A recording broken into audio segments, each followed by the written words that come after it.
پہلے تو میں نے مسلمانوں کے اخلاق سنے تھے، اب تو میں نے دیکھ بھی لیے، پر یہ بتا جب 12,000 آیا تھا جان کیوں نہیں چھڑائی؟ تو حضرت چارہ کاٹتے کاٹتے رو پڑے، فرمانے لگے تو نہیں نہ جانتا یہ بیٹیاں سانجی ہوتی ہیں، پتہ نہیں نا؟ میرے رسول پاک نے تو حاتم تائی کی بیٹی کے سر پہ کپڑا رکھ کے کہا تھا بیٹیاں برابر ہوتی ہیں، تو یہ نہیں پتا جب اس کی 6 بیٹیوں کی شادی ہوئی ہے میرے اندر روحانیت کتنی بڑی ہے۔ فرمایا پھر 12,000 آیا ہے تو 2-4 بچیاں پھر گئی ہیں، تو یہ نہیں پتا میں اندر سے راضی کتنا ہوں، میں تیری نوکری کرتا رہوں گا، پتہ نہیں اللہ کتنی بیٹیوں کو بیاہ دے گا۔ اتنا رویا وہ عیسائی کے پیروں میں بیٹھ گیا، کہنے لگا بابا میں نے تیری مخالفت کی ہے پر تیرے قریب آ کے پتہ چلا ہے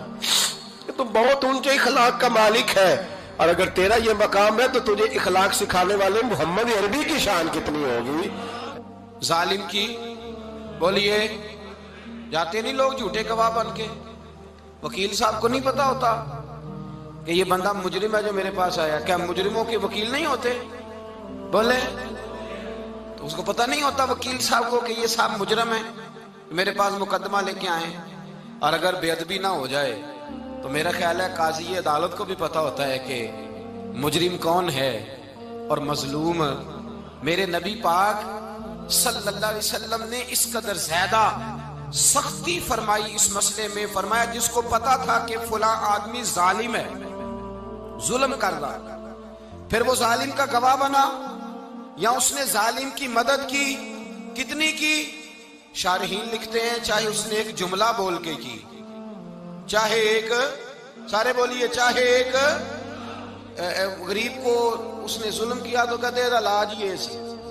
چاہے ایک جملہ بول کے کی، شارحین اس حدیث کی شرح میں لکھتے ہیں ایک جملہ بول کے چاہے مدد کی، جس بندے نے کسی ظالم کی مدد کی کسی مقدمے میں یا کسی صورت میں اور اسے پتا تھا یہ ظالم ہے، میرے نبی پاک صلی اللہ تعالیٰ علیہ وسلم فرماتے ہیں اگر اس نے مدد کی، ابھی ظالم کی بات نہیں ہو رہی، ظالم کے مددگار کی بات ہو رہی، اگر کسی نے ظالم کی مدد کی تو حضور فرماتے ہیں خدا بھی اس سے بری ذمہ ہے، رسول بھی اس سے بری ذمہ ہے۔ سنبھال کے رکھے اپنی نمازیں، قربانیاں، حج، زکوٰۃ سنبھال کے رکھے۔ اگر ظالموں کا مددگار ہے، الیکشن آ لینے دے، آپ کو نظر آ جائے گا کون کون ظالموں کا مددگار ہے، نظر آ جائے گا۔ اپنی جیب سے لوگ پیسے دے کے ظالموں کی مدد کریں گے، ان کے فلیکس چھپوائیں گے، بورڈ لگوائیں گے، جیبوں سے پیسے دے کے۔ ہم نے خود آگ لگائی ہے چمن میں اپنے، بے سبب گردشی ایام کو الزام نہ دو، ہم نے خود نور کا ظلمت سے کیا ہے سودا، کر کے توہین سحر شام کو الزام نہ دو۔ ظالموں کے مددگار میدان میں آ گئے، یہ چھوٹا لفظ نہیں، میرے حبیب پاک صلی اللہ علیہ وسلم نے فرمایا جو ظالم کا مددگار ہے سن لے جو سجن کے ساتھ کچہری جاتا ہے، وہ یاد رکھے جو دوست کا گواہ بنتا ہے، وہ یاد رکھے جو کہتا ہے میں مانگی گیا تھا، مجھے بلایا گیا تھا قبضہ چھڑانے کے لیے کسی غریب بیوہ کی جائیداد پہ، کب وہ سن لے تو مدد کر کے نہیں آیا، تو خدا کے ذمے سے نکل گیا ہے۔ رسول پاک نے فرمایا تیرا میرا تعلق ختم ہو گیا، تو ظالم کا مددگار ہو گیا، پھر تو کہتا میں بے چین ہوں، میں بے قرار ہوں، میں آزمائش کا شکار ہوں، پلٹ کے دیکھ تو صحیح تیرا گناہ کتنا بڑا ہے۔ میرے نبی پاک صلی اللہ علیہ وسلم کا ایک اور فرمان سن لیں، ابن ماجہ ابو داؤد میں موجود ہے، اس حدیث کو آپ نے یاد کر لینا ہے، کر لیں گے انشاءاللہ، سارے کہیے انشاءاللہ، کر لیں گے یاد۔ حضور صلی اللہ علیہ وسلم نے فرمایا اگر تو ظالم کی مدد کرے گا نا، یہ لفظ دل کی تختی پہ لکھ لینا، یہ مکافات عمل ہے، مکافات عمل دنیا، ادھر کرو گے تو ادھر بھرو گے۔ فرمایا اگر تو کسی ظالم کی مدد کرے گا، سن لے حضور کا فرمان ہے، اگر تو ابن ماجہ ابو داؤد سیاہ میں موجود ہے، فرمایا اگر تو کسی ظالم کی مدد کرے گا تو رب تعالیٰ مرنے سے پہلے تیرے اوپر بھی ظالم کو مسلط کر دے گا، تیرے اوپر بھی ایک دفعہ ظلم ضرور ہوگا اگر تو ظالم کی، وہ کسی صورت میں بھی ہو سکتا ہے، کسی صورت میں بھی تیرا بیٹا ہی اٹھ کے ظلم کر دے گا، تو الجھ جائے گا، کسی نہ کسی جگہ تیرے لیے تباہی کا سامان ہوگا، تیرے اوپر ظلم ہوگا، اس لیے کہ تو ظالموں کا مددگار ہے۔ چاہیے یہ تھا کہ تو مظلوم کی مدد کرتا، انسانی ایمانی یقین کا فریضہ سر انجام دیتا، تو ظالموں کا مددگار ہو گیا۔ ٹٹول کے دیکھ لیں، رزلٹ نکال کے دیکھ لیں، ہمارے زمانے میں ظالموں کے مددگار زیادہ ہیں، اتنی لمبی زبانیں نکال کے ظالموں کی مدد کرتے ہیں، بڑے بڑے کالم نویس اللہ نے انہیں قدرت دی لکھنے کی، تو اپنا قلم ظالموں کی مدد میں خرچ کرتے ہیں۔ وہ لوگ جن کو اللہ تبارک و تعالیٰ نے قدرت دی، ہمت دی، طاقت دی، کچھ لوگ ان کے حلقہ احباب میں، وہ اپنے لوگوں کو استعمال کر کے ظالموں کی مدد کرتے ہیں، ظالموں کی مدد کرتے ہیں۔ میرے نبی کریم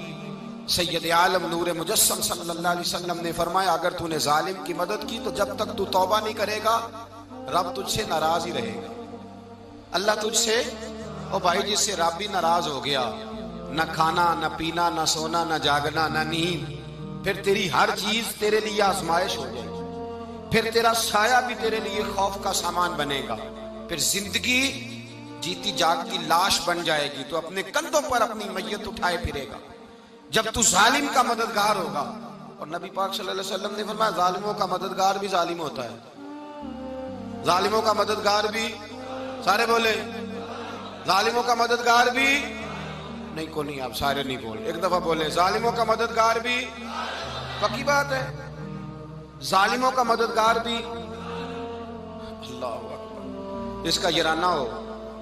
جس کا دوستانہ ہو، جو کہے میں نے نا اس کو اوکھے ویلے کے لیے ظالم کو یاد رکھا ہوا ہے۔ کبھی مشکل میں رکھے نہیں ہوئے لوگوں نے ظالم دوست، کہتے ہیں میں نے رکھے ہوئے ہیں، بلکہ ہمارے دیہات میں تو کہتے ہیں میں نے بازو بنائے ہوئے ہیں۔ کس کو بازو بنا لیا؟ ظالم بھی کبھی بازو ہوتا ہے، جو ظلم کی تلوار لیے میدان میں کھڑا ہے۔ قارون، حامان، فرعون، نمرود کا حال نہیں لوگوں نے دیکھا؟ اپنے زمانے میں آپ نے کتنے لوگ نہیں دیکھے جن کے سائے سے، آواز سے لوگ کانپتے تھے؟ پھر پولیس کی گاڑیوں میں وہ اس طرح مردہ پڑے کہ دنیا نے تماشا دیکھا ان کا۔ یہ رنگ ہم نے دیکھے نہیں اپنے آنکھوں سے۔ فرمایا ظالم کا مددگار بھی، جو کار میں بٹھا کے لے کے گیا وہ بھی ظالم، جس نے چائے پلائی وہ بھی، جس شخص نے کھانا کھلایا وہ بھی، جو کچہری تک ساتھ گیا وہ بھی، جس نے فلیکس کے نیچے، بڑے شرابی کے نیچے چھوٹی اپنی فوٹو لگائی وہ بھی، جو ووٹ کی پرچی ڈالنے گیا وہ بھی۔ کہہ دینا باہر نکل کے کہ حضرت صاحب نے سیاسی تقریر کی ہے، کہہ دینا، پر بات تو سچی ہے نا۔ خو کرے ہم سے تھوڑا سا گلا بھی سن لے، خو کرے ہم سے تھوڑا سا بھی گلا۔ امام مالک کے پاس ایک بندہ آیا، اس نے کہا حضور میں درزی ہوں، ایک ظالم بادشاہ مجھ سے کپڑے سلواتا ہے، میں تو ظالموں کا مددگار نہیں نا۔ ایک ظالم بادشاہ مجھ سے، حضور میں تو مددگار نہیں نا ظالموں کا۔ جو فرمایا ظالموں کا مددگار بھی ظالم ہوتا ہے، تو کپڑے لے کے آتا ہے میں سی کے دے دیتا ہوں، ذمہ داری نہیں۔ یہ ایک آدمی دکاندار ہے، اس سے کوئی بندہ چیز خریدنے آئے گا تو تھوڑی کہے گا میں نے نہیں دینی، تو دے گا۔ کوئی بندہ اگر کسی شخص سے کوئی کام کہتا ہے جو اس کی فیلڈ ہے، اس کا شعبہ ہے، اس کا معاش کا وہ سلسلہ ہے، کہتے ہیں یا رسول اللہ صلی اللہ علیہ وسلم ظالموں کا مددگار بھی ظالم، حضور نے فرما دیا۔ تو امام مالک سے بندے نے مسئلہ پوچھا، دل کی تختی پہ لکھنے والی باتیں ہیں، کہا حضور میں درزی ہوں، ظالم کپڑے سلواتے ہیں، میں تو مددگار نہیں نا۔ امام صاحب کہنے لگے نہیں، مددگار تو وہ ہوگا جو تجھے سوئی دھاگا فراہم کرے گا، تو پورے کپڑے سی کے دیتا ہے، تو خود بہت بڑا ظالم ہے، تو پورے سوٹ سی کے دیتا ہے، تو بہت بڑا ظالم خود ہے۔ مددگار تو وہ ہوگا جو تجھے دھاگا دے گا، جو تجھے بٹن دے گا، جو تجھے نلکی دے گا۔ جو ظالم سے اتنی نفرت، ظلم کر کے بندہ ہے، یہاں تو ہمارے زمانے میں ہیرو بن جاتے ہیں لوگ، ظالم ہیرو ہے، لوگ اس سے ڈرتے پھرتے ہیں، گھومتے پھرتے ہیں، اور بہت سارے کم مزاج لوگ اس کے پیچھے ہاتھ باندھ کے پھرتے ہیں۔ ظالموں کی مدد کرنا، ظالموں کے ساتھ رہنا، یہ ظلم ہے، ظلم، یہ زیادتی ہے۔ میرے نبی پاک صلی اللہ تعالی علیہ وآلہ وسلم نے ارشاد فرمایا، یاد رکھو رب فرماتا ہے میں مظلوم کی مدد ضرور کروں گا، چاہے جلدی کروں چاہے دیر سے کروں، میں مظلوم کی مدد۔ اور حضور صلی اللہ علیہ وسلم نے فرمایا ہے، حضرت معاذ بن جبل کہتے ہیں حضور نے مجھے یمن کا گورنر بنایا، جب میں جانے لگا نا تو حضور نے بڑی نصیحتیں کی، بخاری میں موجود ہے، فرماتے ہیں جب میں پلٹنے لگا تو میرے رسول نے فرمایا معاذ ایک منٹ ٹھہر جا، ایک بات میری یاد رکھنا، اس کو نہ بھولنا۔ کہا حضور کیا؟ فرمایا دیکھنا کسی پہ ظلم نہ کر بیٹھنا، کہیں تجھ سے زیادتی نہ ہو جائے۔ محبوبہ پھر حضور نے فرمایا سن میرے معاذ، میں تجھے گورنر بنا رہا ہوں، زیادتی نہ کر بیٹھنا۔ یا رسول اللہ صلی اللہ علیہ وسلم کیا ہوتا ہے؟ تو میرے کریم نے فرمایا جب مظلوم دعا کے لیے ہاتھ اٹھاتا ہے تو عرش کا مالک کہتا ہے فرشتوں پیچھے ہٹ جاؤ، عرش کا مالک کہتا ہے فرشتوں پیچھے ہٹ جاؤ۔